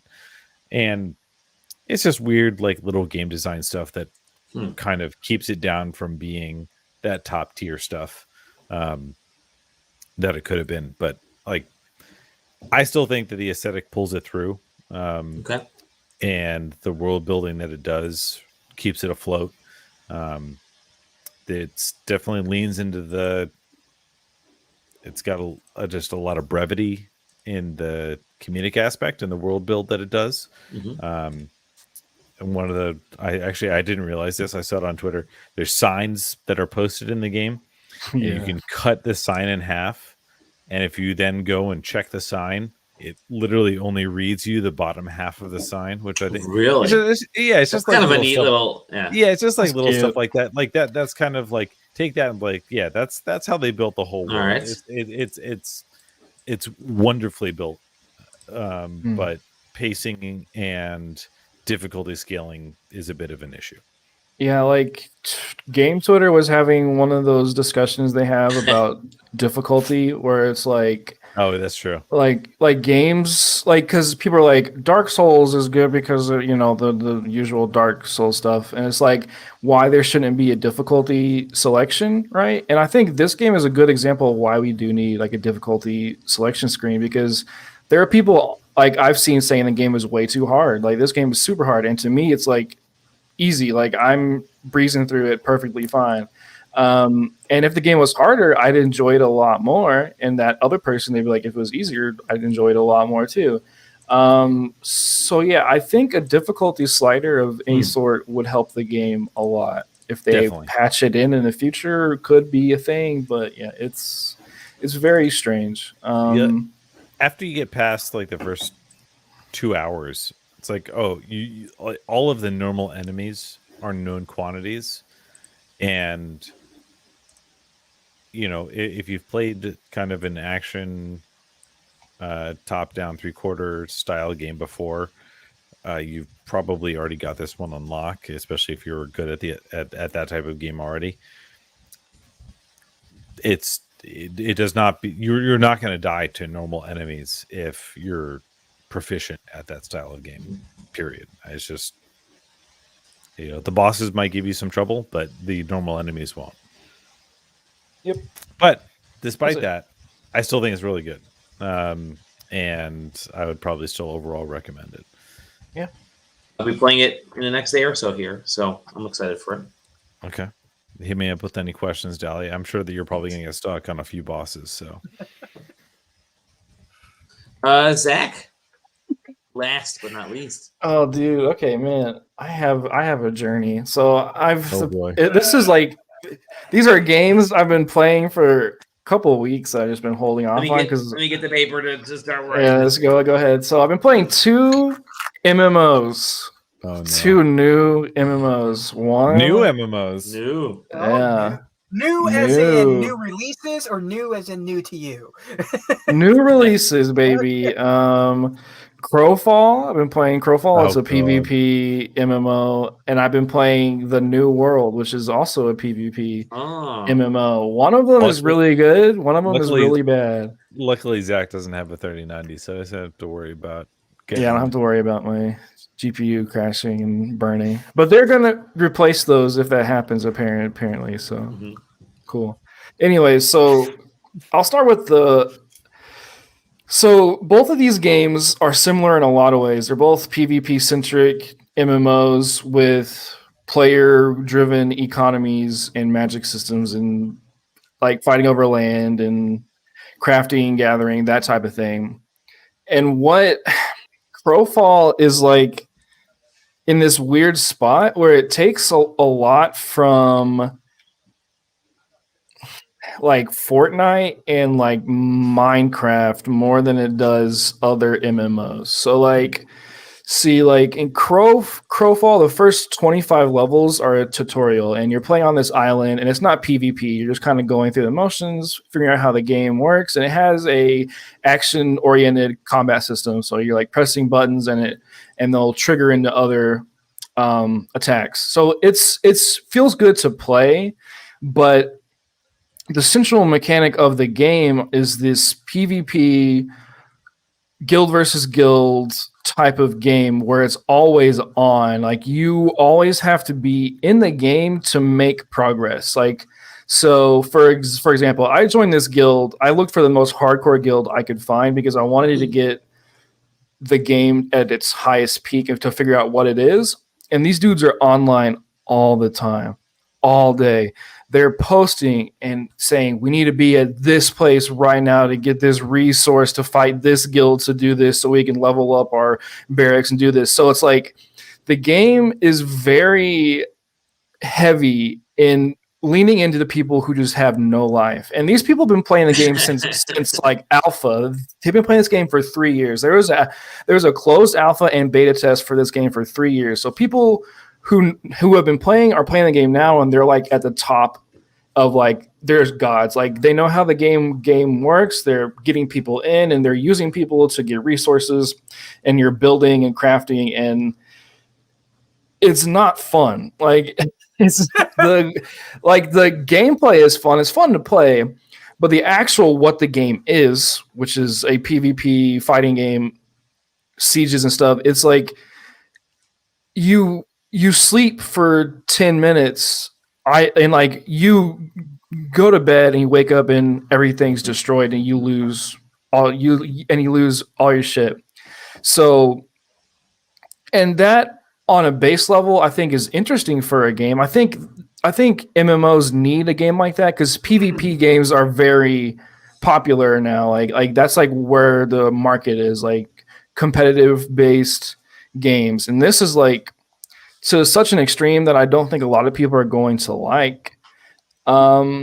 So yeah, I just spend a lot of time mining and being that guy that collects ores to hand to people to do things with that I don't know how to do things with because I'm just like this little mule is basically my role.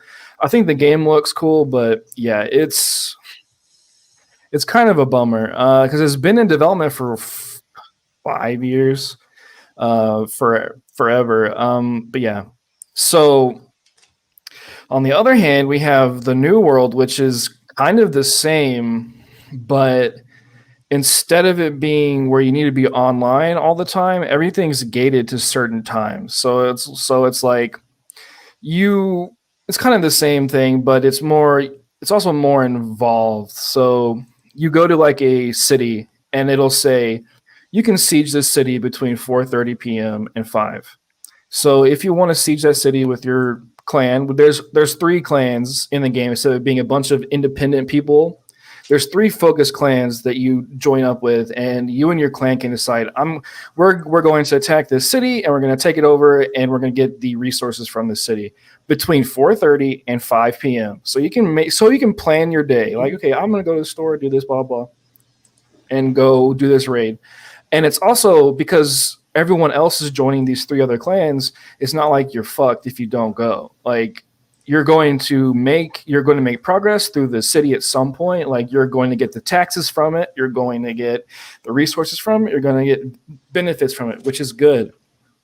And I think this game walks a really good line between being competitive focused and casual focused too.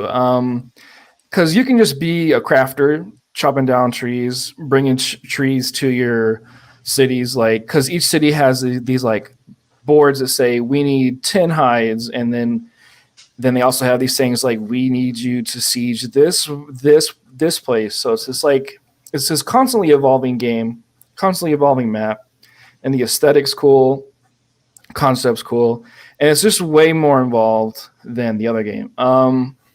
In my time with it, I enjoyed a lot. I played it for like 4 hours straight, and I just got so involved in like crafting. Like, I was just like, it reminds me a lot of RuneScape, which I like a lot. RuneScape is a game where each step you do in like a crafting thing is an involved step. So you put in a lot of work and time into like the thought behind it.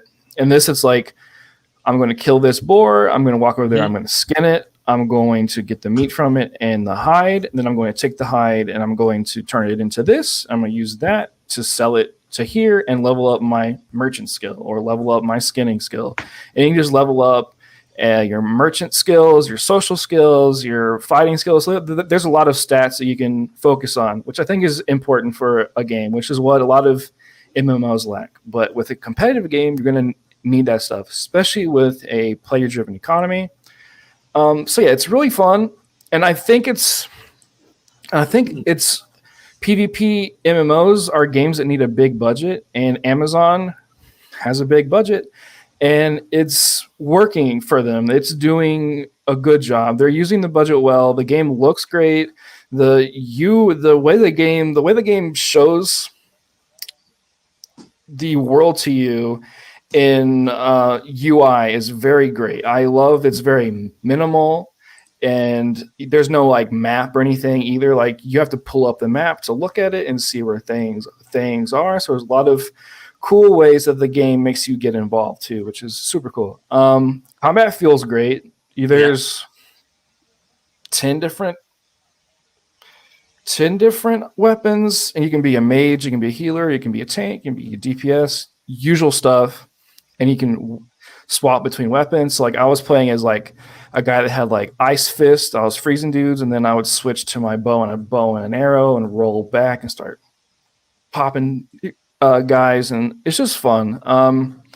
And there's the PvP focus, and there's also PV versus the enemy focus, which is a normal MMO thing. And then there's sieges at level 60.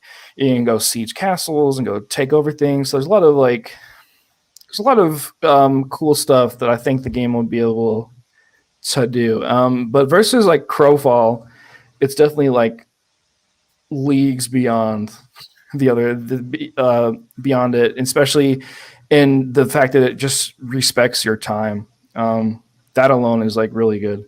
Like, I'm getting pings from my Crowfall guild right now. Like, they're just where are you?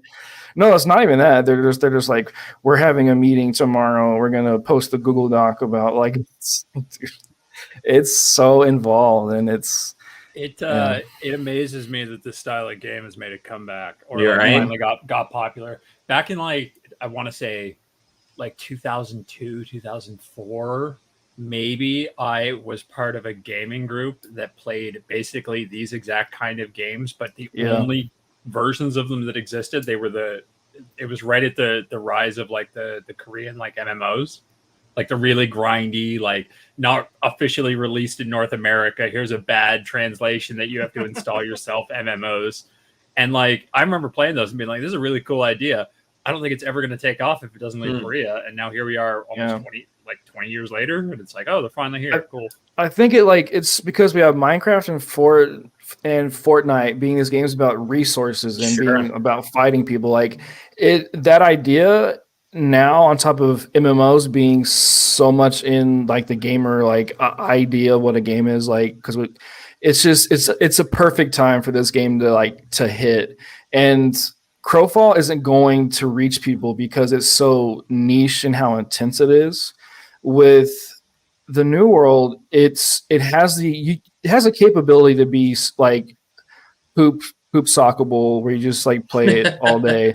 But it also has the ability to be like, oh, I'm a part of this clan, and today we're going to raid this village at 4:30, and that's my raid for the week. I'm gonna go do that and have fun, and hopefully we win. So the taxes I have to pay on the goods I sell are less than the other people. Like, so it's just way more involved, but also less involved too, which is nice. But yeah, I think the New World, especially with Amazon backing it, has potential to be something special, because they want to influence the development of the content based off of how these clans do, because each clan has different ideologies and different ways they want to approach this world that they're taking over. It's like you basically land on this island that's full of magic, and you're just like, go and build civilizations type of like thing, and overtake the there's no like locals, so it's not like iffy. It's like, go kill these zombies instead of like people. But yeah, so it's not as like barbaric as it could be. But yeah, so it's going to be interesting to see how they approach it, and I'm very excited to see what because it's also Amazon's first game too. Because the other thing kept getting canceled. Starfield's still a thing.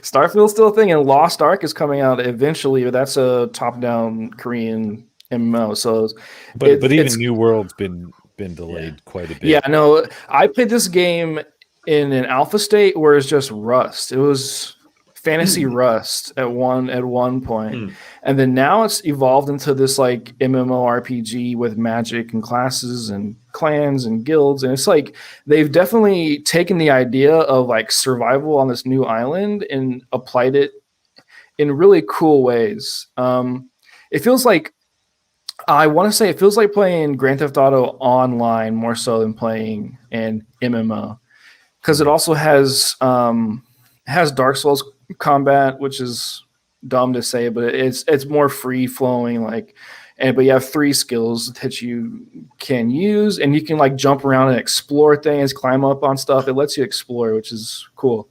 Yeah. So, and the cities are cool. Like you walk into a city and there's no like big things popping up saying like, welcome to the city. There's like nothing there. It's like, it just like lets you walk around and like get immersed, which is super important, I think, for MMOs, and thing that's fallen away from games, because games are always in your face. Yeah. So super cool. Comes out August 31st. Yep. So nice. Yeah. Anything else you're playing? Let me check. You're always playing a ton, but the other MMORPG I've been playing is Final Fantasy 14. Never heard of it. Next. I'm just leveling up my alts and stuff. Nice. That's it. Excellent. Well, we're playing. Looks like we're kind of in that weird part of summer where we're waiting for some of the bigger new games to drop. So we're kind of trying out things here and there. We got our Pokemans, we got our MMOs, we got our VR things. What is the big? Yeah, I'm trying to think. What's the big fall thing?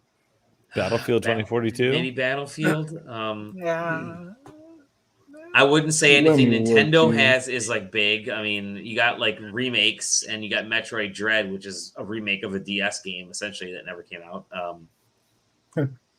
Well, it can't be a remake if the original game never came out, Valley. Yeah, it's true. What was that?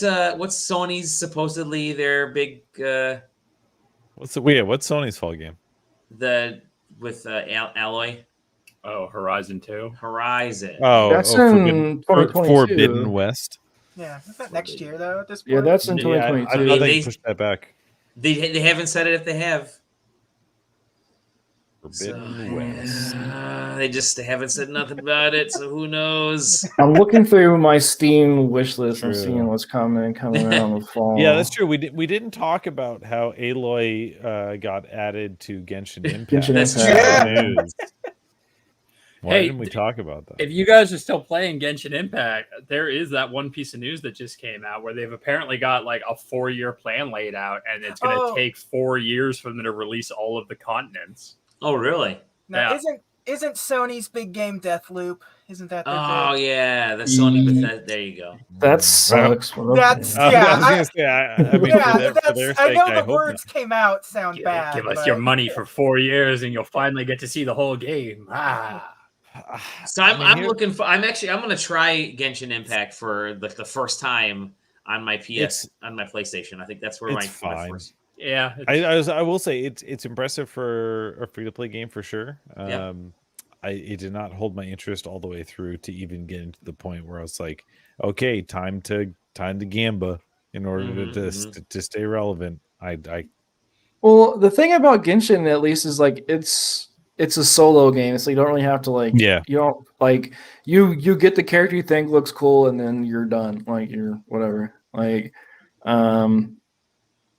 because their other game, Honkai Impact, is PvP focused, and that's like you gotta fucking roll, bro. Like, but Genshin, I actually did get back into that this week. I've been dipping back and forth, grinding those quests, you know. How do you have time, dude? Well, New World and Crowfall have been like a couple of weeks in progress, so. But I mostly play Final Fantasy 14 while I'm working. I just wait. While I'm working, I love that. I'm telling. The new The World Ends With You is next week, so that's why. Oh, that's I'm true. waiting. Oh yeah. And then the week after that, Game of the Year comes out. No More Heroes? Dodgeball Academia comes out Oh, August yeah. 5th. There you go. All right, Oh, that- also, like, Corpse Killer comes out next week. In case every you have FMV Sega CD. sometimes I forget that summer is just all indies all summer All long. indies. Yeah. And they happen to be Game of the Year, like Dodgeball Academia. That one is going to be good. Yes. I think that I wasn't coming on the show when I played Ikenfell when it came out on because I played it when it came out on Games Pass, and that game fucking rocks. Yeah, it does. That game is killer. It does. But Flight yeah, Simulator for the Xbox is next Oh, week, that's too. yeah. I keep hearing so many good things about Well, the it's Xbox already version. It's already on one, isn't it? Isn't this just for Series X? No, it's No, just Xbox. Yeah, it's just, Really, it hasn't released on any of the this consoles is the console yet? version of just on Really? PC. Yeah. And it's Interesting. on Game Dude. Pass. So fuck Yeah. Oh wait, I forgot a game I've been playing for review, but I don't think that's a good indicator for the game. Not I've been great. playing through Chris Tales, and Tales. man, Oh yeah, yeah. I game. downloaded that Yeah. on. Yeah, it's on Games Pass. I don't have anything nice to say, so I don't think I should say anything. But You were more excited when you played the demo. Right. Yeah. Right. up that's to the best part of the game. Like it, dude. The weirdest part is the game after that part, which is the issue with a lot of things like this, where it's like, oh, this game is super cool, and they put out a demo, and then they work hard for four years off of the base idea they had in the demo. It just doesn't hit. It doesn't hit what the 2 hours you get in the first 2 hours. Like it just lacks production quality. It lacks quality in general. Like there's random encounters on the map, which I'm not a fan of, but I can accept it. Like I play those games, cool. But the transition between that is it's just a bright white screen. That's the normal loading screen. There's no music. You're just walking around. It's like pops up. You're like, oh, I guess I'm in battle.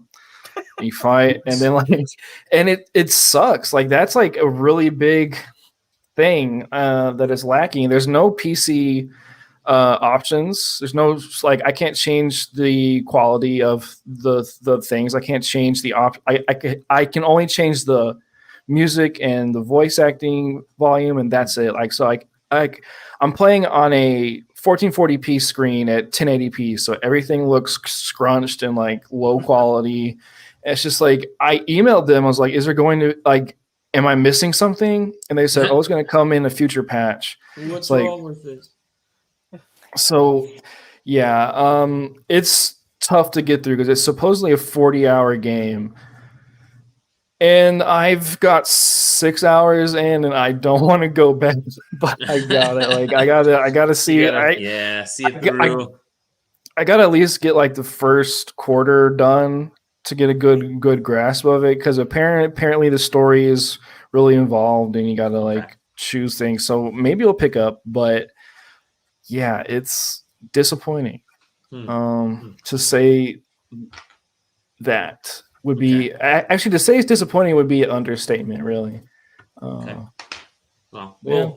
we'll hear more as you get hours and hours and hours into it. But, is that it for games? Because I have something else. Go for it. Hit me. Not gaming related. Uh-oh. Get ready, because it's time. Let me get this thing loaded up here. Snack questing. Let me get it loaded up here. Is it time to snack? Is it time to snack, everybody? Guys, Jesus. I think it's time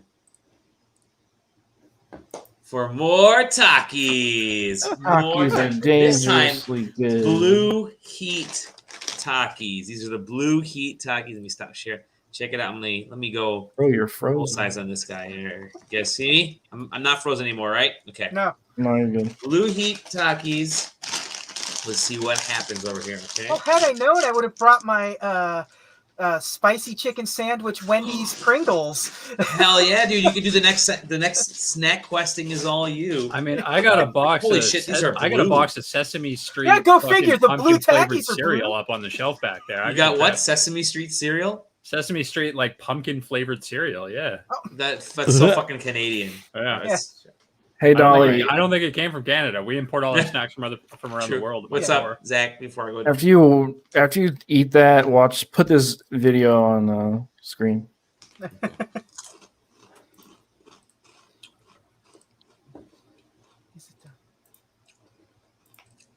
Hold on. Okay. You know what? I hate this.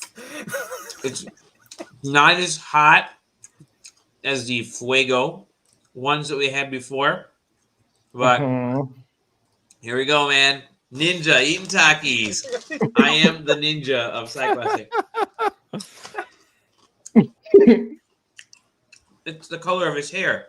God, you're gonna make me just start bringing random shit from my store, aren't you? Hell yeah, dude! Yeah. Hell yeah! I've got Maury seaweed flavored Lay's at my store right now. Oh hell yeah!